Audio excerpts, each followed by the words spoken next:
கொடுத்து உதிரத்தால் பால் கொடுத்து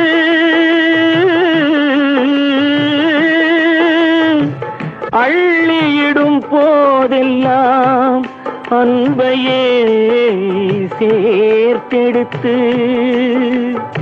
தொல்லை தனக்கென்றும் சுகமெல்லாம் உனக்கென்றும் சொல்லாமல் சொல்லியிடும் தேவதையின் கோவிலது.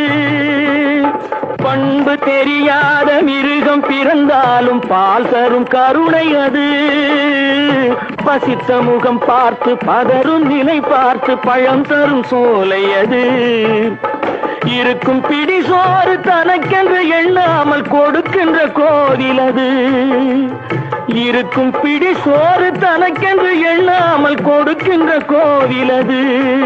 தினம் துடிக்கும் உயிர் கண்டு தோளில் இடம் தந்து அணைக்கின்ற தெய்வம் அது. அது தூய்மை, அது நேர்மை, அது வாய்மை, அதன் பேர் தாய்மை. உலக